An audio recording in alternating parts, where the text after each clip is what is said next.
Hey everyone, welcome back to Geet Builds. I am Geet, and today we're going to be transforming this deserted tropical island into a massive pirate republic.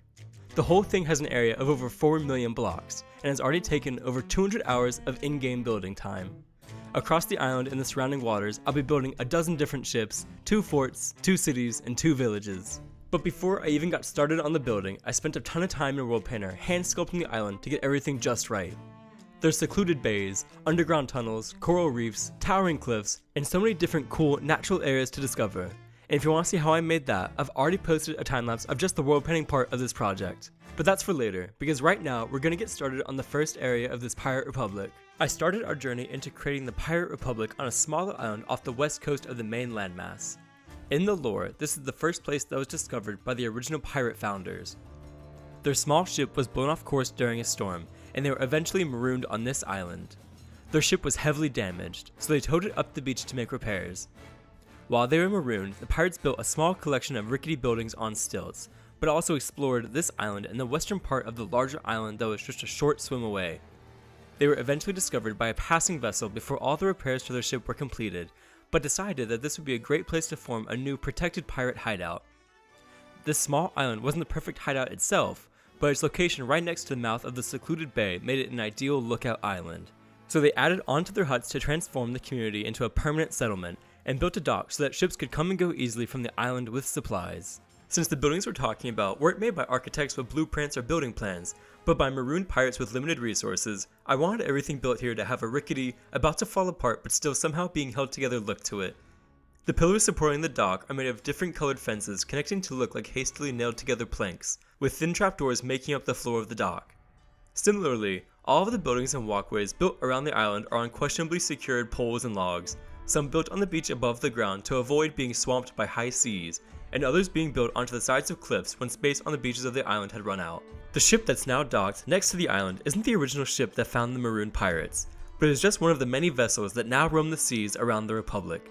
Since the people who sail aboard this ship make their living by raiding other ships and towns, I've gone with an intimidating black and red color scheme for the hull, with a set of blood red furrowed sails to match it. Not only does this dark design intimidate potential targets, it also allows the pirates to avoid hunters by dousing their lanterns at night and becoming nearly invisible to faraway ships. As for the materials used around the village, I primarily used blocks that they would have had access to around the island. The framing and supports of all the buildings are made of jungle logs, which were cut down in the forested parts of the island. I also used a lot of jungle planks for decorative exteriors or stairs. If jungle trapdoors looked a bit different, I would have used those for all the floors as well, but spruce trapdoors look a lot more like planks nailed together, so I used those instead. But I still think this could have realistically been done by those original maroon pirates, since the ship beached in the middle of the island is made up of spruce planks and wood. Once they were rescued and no longer needed their ship, they scavenged materials from it to add to their now permanent buildings. For another example of this, the pirates have also pulled down the sails from the ship and have hung them up for shade to get out of the harsh tropical sun. Eventually, they mounted some cannons on the cliffside to defend the village, and dug a well on the back corner of the island to get fresh water from. With all that done, the Pirate Republic was officially started, and it was time to move across to the bay and start working on the first major settlement. Long ago, the city started out as a safe hideout where captains and crews could take their ships between voyages. Here in this bay, they could safely make repairs to their ships and relax before setting off to sea again.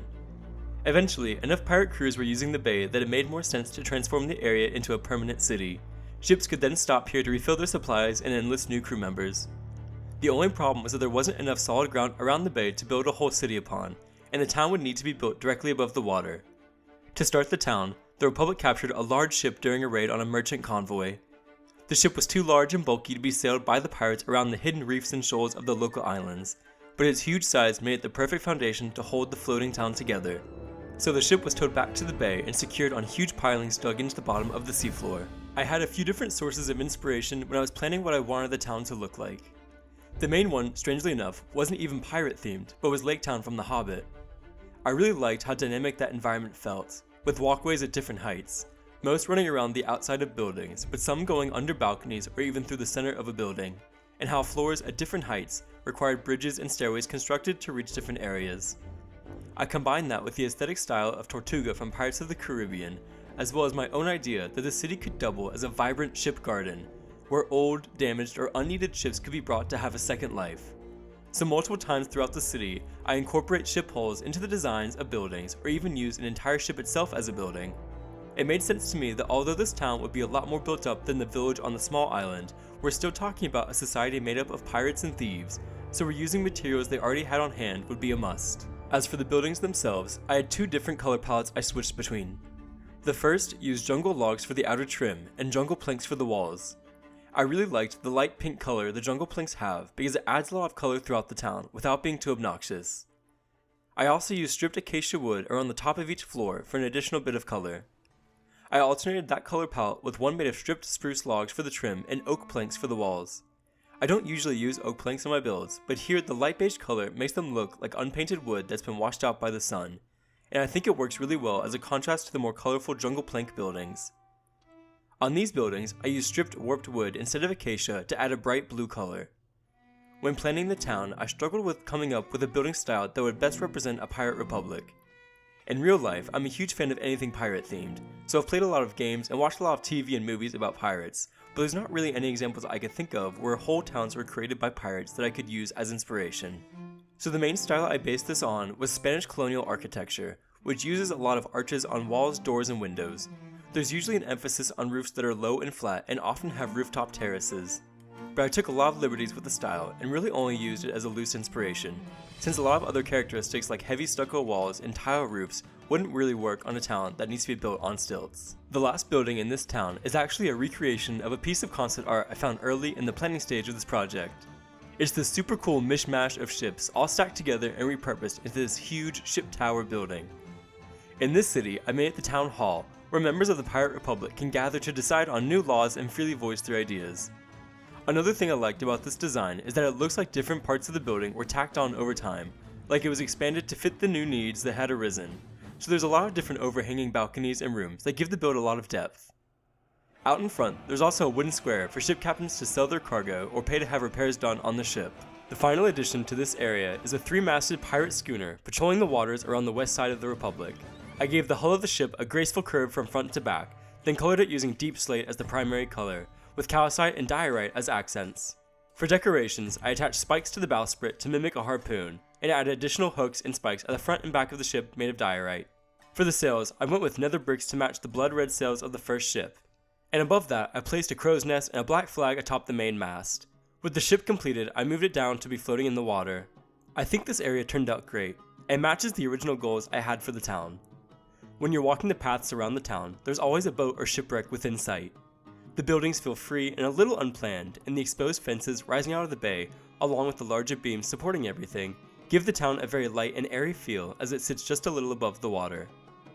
But the depth the buildings have, combined with elements like the sophisticated arches along the walls, differentiates this town from the village built on the first island, and shows that the builders of the town had at least some knowledge of architecture. But I'd like to know what you all think of the town, like if you think it turned out similar to what I was describing in my original ideas for this part of the map. Or if you were imagining something totally different, I'd be interested in hearing that too. And if you had different ideas for the origins of the town and how it all came to be, feel free to share that in the comments below as well. It'd be cool to see your own ideas for Pirate Republic lore. But with all that said and done, it's time to move on to the north side of the island in our first sea fort on the map. Far to the north, there's another small island in the shape of a crescent moon. Long before the pirates settled here, this fort was constructed by a different naval empire, maybe even the one headed by Keesal from my last big city project. They used the fort as an outpost, a place where ships traveling across the ocean could safely dock in order to resupply or drop off precious cargo. And this island made a good choice for a fort because of its naturally protected harbor, as well as the mountainside that the fort could be built into for additional height and safety. This meant that any ships wanting to attack the fort would have to come through the mouth of the bay head-on, so that their cannons would be facing away from the fort, while the fort was able to freely fire at attackers. At some point in time, the Pirate Republic was able to take the fort by sneaking small ships through the cave system running through the island, setting fires in the fort and causing enough of a distraction that their larger ships could slip into the bay to fire on the fort. Even with the element of surprise, the heavily fortified defenders were able to sink multiple ships, which still lie at the bottom of the bay. But as you can now see, the pirate attackers won and now control the fort and use it to defend the north side of the Republic.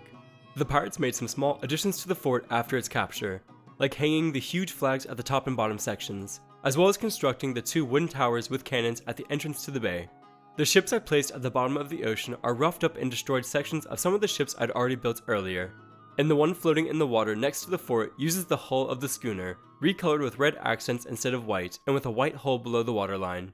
I've also changed the sails to be square rigged, so the ship is now more of a bark or a brig instead of a schooner. As for the fort, I drew a lot of inspiration from concept art for Assassin's Creed Black Flag. The walls are made out of mostly mossy and regular stone bricks, with some mossy cobblestone mixed in as well. And all of the walls of the main fort have a slight slope so that any cannonballs that hit them are directed up instead of destroying the wall. There's also large crenellations with space between for dozens of cannons throughout the fort, pointing out towards the bay and the sea. Moving on directly across from the crescent island, there's massive cliff faces rising out of the water, with a gorge running between them heading into the heart of the island. At the bottom of the cliff is an old hull that's been flipped upside down and repurposed as a defensive structure with cannons. Above it, there's a village precariously built along the cliffside, with wooden paths and bridges connecting one building to another. Because almost every building is supported by stilts, the buildings needed to be kept lightweight, so almost everything is made out of thin trapdoors. The walls and pathways are made mostly of spruce trapdoors, and the roofs are a combination of oak trapdoors and campfires.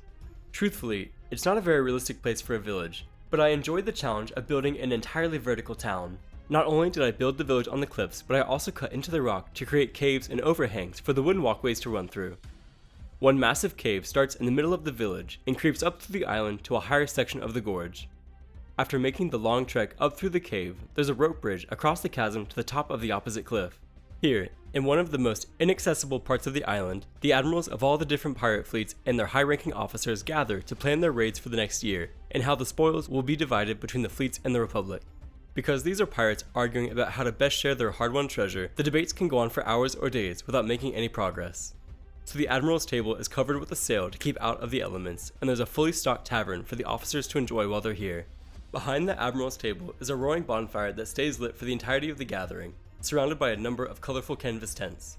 There's a tent for each admiral, and a separate tent with bunks for the officers they brought with them. The final addition to this area is another recolored and re-rigged schooner, a mix of the regular schooner sail design with a few junk sails thrown in as well, and another cannon tower with a campsite beneath it for the pirates stationed there. I really enjoy how it feels to walk all the way up from the bottom of the cliffs, up through the village and cave, and make it to the top where the meeting area is. The cliffs are about 200 blocks high, so when you're at the bottom, you see this really imposing hike ahead of you. And as you wind your way up along the wooden paths, you can look out across the sea to the fort, and down at all the walkways and buildings you pass to get where you are. The caves also have a very natural feel to them, and the stream running out of the cave and flowing down the cliff and over paths really ties together all the different parts of the build. And it just didn't really work well to see on camera, but believe me that making the stream run down through the cave in a controlled way without spilling everywhere and looking like a mess was an almost impossible task. The main cave through the cliff winds around at different angles, so you can't see directly from one end to the other. The result is that it's incredibly dark and you feel like the cave could go on forever, lit only by the torches placed alongside the wooden walkways that crisscross the stream as it flows down the cave. Once you get to the top, you're met with a wall of light coming through the cave entrance, and a rickety swaying bridge with a concerning number of places where the planks look like they're about to fall away from the bridge. Going in close to the meeting grounds, we get a chance to view some of the smaller details and the story they helped to build in the area. Zooming in on the Admiral's table, there are huge maps of the island and surrounding waters on the table that the Admirals use to decide on fleet territories and where ships will patrol, and there's amethyst gemstones around the table, a symbol that these pirates have so much wealth that it can just be left out in the open. Each of the fleet admirals have a private tent to themselves, marked by a flag with their sigil on it, where they have even more of their own gold and gemstones displayed. I wanted to emphasize just how rich the Republic had gotten off of piracy, and all the treasure shows just how successful all the raids and patrols planned here have been. As for the location of the meeting grounds, it's notable that the admirals, who are the highest ranked position in the Republic, come to the highest point on the island to meet.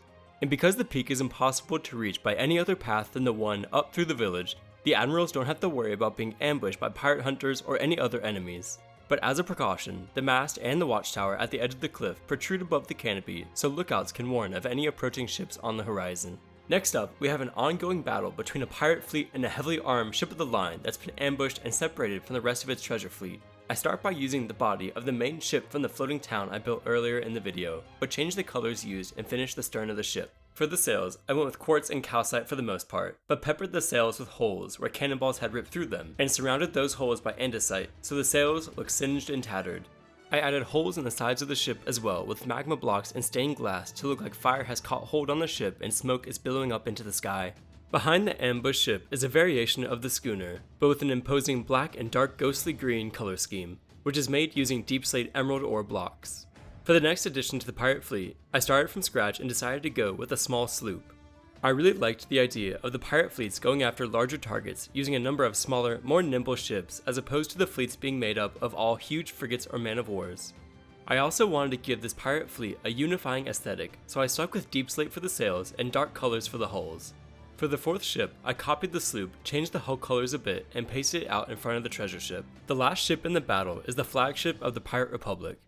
It's a huge, gracefully curved warship with very on-brand skull and bones decorations all over the outside of the ship. To start, I made the shell of the hull first, which was much harder than most of the ships I'd made so far because of how I wanted the hull to curve all the way from bow to stern. I couldn't quite finalize what I wanted the color of the hull to be, so I left that as orange wool and created a skull design that I would use on the bow of the boat, as well as both sides of the quarterdeck at the rear of the ship. I knew the gallery of the ship was going to be tricky, so I copied the stern and pasted it out where I could work on it by itself, so that if I made any mistakes, I could delete it and start again without damaging the actual ship design. And as you can see, it took a few attempts before I was happy with how everything fit together.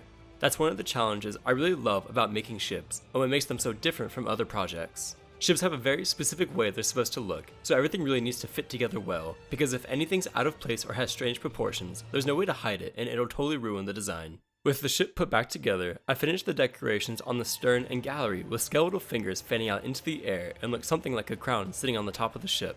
I decided on nether bricks for the hull to give it a deep maroon color, then used different deep slate blocks as ornamentation going horizontal around the hull. There's 2 levels of gun decks beneath the upper deck, and if you look close you can actually see that there are cannons pointing out from the eyes of the skull around the ship. Rising up from the bottom of the ship are bony appendages, so that when the ship is placed down into the water, it'll look like there's a ghostly claw reaching up to grab the ship. The final step was to build the mast, sails, and rigging. I definitely found the sails to be the most frustrating part of the whole thing, especially the square sails. It took a few tries to even get the sails to look the way they do now, and then as I went, I trimmed them more and more to make sure they all had an even flow in them and connected to the beams above and below them. The triangular sails in between the masts weren't as tough to get the shape right, but getting the rigging to connect them to the masts in between the square sails was still a bit annoying. All in all, the flagship is definitely intimidating, and if you were a merchant ship who saw us appear on your horizon, you'd definitely be thinking your day had taken a turn for the worse. With the ship placed down into the water, and smoke from all the recently fired cannons dissipating into the air above, this battle was over. As for the lore of how it all happened, the treasure ship was part of a larger fleet carrying cargo too close to Pirate Republic waters. The pirate fleet ambushed the larger fleet, causing chaos and confusion until one of the treasure ships was separated from the rest of the fleet. The ship was chased here, abandoned by the rest of its treasure fleet, who were more than happy to leave one ship to the pirates in order to secure the rest of the cargo. Which is how we got to this scene, where the pirates have easily overwhelmed the isolated ship and the white flag has been raised. With the battle over, the pirates will board the ship, take the treasure for themselves, and tow their newly captured ship back to port for repairs so that it can be added to the Pirate Republic armada.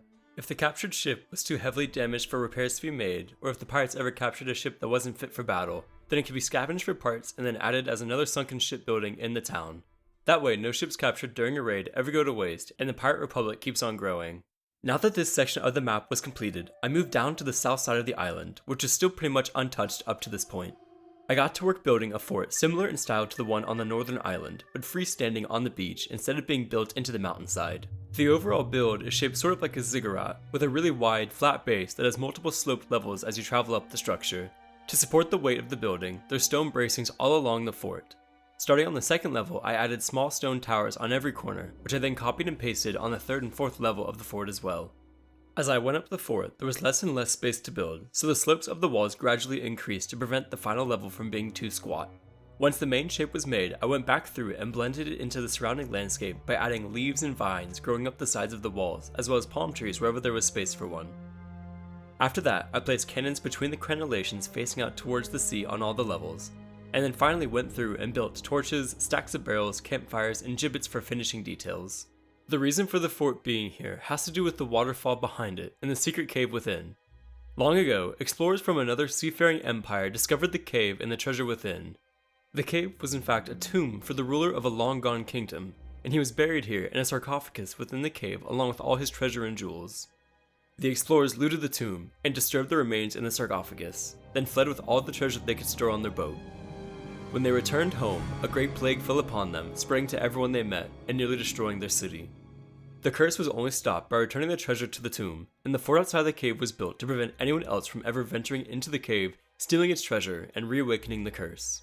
The Pirate Republic now has ownership of the fort, but its purpose is still the same, and anyone caught attempting to sneak into the cave is placed within a gibbet at the fort as a warning to others. If you explore the map yourself, it might be best to avoid the cave and leave the treasure where it lies. Within the jungle in the interior of the island, I built isolated towers and temples as last remnants of the Lost Kingdom that you can find by following sandy paths within the jungle. There's even one atop the stone spire overlooking the shipwrecked town in the secluded bay from earlier. To get there, you have to travel up through a cave I etched into the spire. As you go up, there's great views of the whole island, but especially of the town below, and there's really no better place to get a better view of the whole build. The last part of the map I'll be building in this video is a Spanish Caribbean style port city on the northwest part of the island, located somewhat between the shipwrecked town and the northern fort. I went with a very bright white aesthetic, using different quartz and calcite blocks for the walls, and for the roofs I used a mix of brick and copper blocks. A lot of Spanish Caribbean architecture uses terracotta tile roofs, which was a bit tricky to recreate in Minecraft. But with roofs with low slopes, I used slabs and alternated the heights of each line to get depth. And for the roofs with higher slopes, I used lines of stairs interrupted by full blocks. Because there wasn't enough land to build the city on, I had to create this flat stone pier pushing out into the water. But I don't love building on large flat surfaces, since I think it can look unrealistic and bland. So wherever possible, I tried to play with the height of the ground. So there's a second tier of the city closer to the cliff, and even within that town square, I dug down a single block to add more depth. This also allows you to see more of the buildings from the outside. With this section of the city done, I copied it, flipped it, and pasted it across the bay. I also took all of the buildings and made schematics out of them, so I could easily paste them down to expand the city quicker. There's still a lot of work going into terraforming around the buildings on the hill, but this freed me up to focus more on the layout of the city and making interesting streets to walk through. But the real centerpiece to this part of the map is the cathedral at the end of the city and the town square that opens up in front of it. Everything was getting a bit crowded, and I knew I wanted to have great views of the front of the cathedral, plus still have room for things like fountains and palm trees in the square as well. So I dug out a decent way into the hill just to get started, and then ended up digging out a bit more later.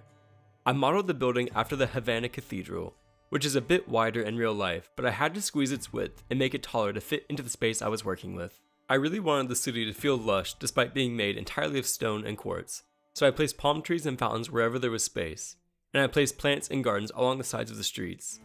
Along the streets and in the squares, there's also brightly colored market stalls selling a variety of different goods, so it feels like a bustling city. Out in the water, I made a few quick docks and recolored the sloop from earlier, then placed a couple of those docked in the water. For the lore of the town, I really liked the idea that the Pirate Republic had grown so much as an actual nation that there would be cities popping up on the island that weren't pirate focused. So this is a city made up by normal citizens, merchants and traders, who don't engage in pirating, but have moved here and created this city because the Pirate Republic has become such a sustainable and thriving nation. And while of course the pirates practice some hostile trading techniques, there's also a part of the Pirate Republic economy that is just made of regular merchants now, and the boats out in the harbor are a symbol of that. The pirates would need some way to offload the cargo they collect on their raids that isn't some kind of treasure or gemstone. So the city could be a sort of fence for them to sell stolen cargo at a heavy discount, and then the merchants here could trade those goods with the rest of the world. And with that, all the building was done. There's a couple more areas that I built around the island that didn't really translate well to the video, so there's definitely still some things to discover for yourself around the map. I've also still got the central cavern in the middle of the island that I can build a nice centerpiece for the map in. So if you've got any ideas for what to put there, leave a comment about it, and if this video does well, I can return to the Pirate Republic to do some more building. I've also launched a Patreon where you can support me, so I'm going to take a second to talk about that. I don't want this to feel like I'm taking my builds and putting them behind a paywall, so I'll still be uploading all of the finished maps with builds for free on Planet Minecraft. But whenever I put out a video, I always have a lot of people asking for a map download of the blank map without builds on it, which I don't usually release to the public. So I'm going to be posting just the map landscapes on Patreon for download, as well as the World Painter files for anyone who wants to see what the maps look like in World Painter, or make adjustments to them themselves. I'll also be posting schematics from my maps on there as well that you can use in your own projects. And even if you're not interested in any of that but still just want to support me, I'll have a $1 tier that is just for that. In the future, I'll also be putting patrons' names at the end of the video. And if there's any other stuff you might be interested in me posting on Patreon, feel free to leave a comment about it, and we can work on new things to make supporting me on Patreon worth it to y'all. So that's going to be it for today. Really hope you all enjoyed the map and the video. Leave a comment if you did, and if you made it this far and you're not already subscribed, feel free to do that too. As always, the download link is in the description below. And next up, I'm going to return to Keysalt for a part 3 where I build the palace at the top of the cliff and totally finish that map. So look out for that, and I'll see you next time. Peace.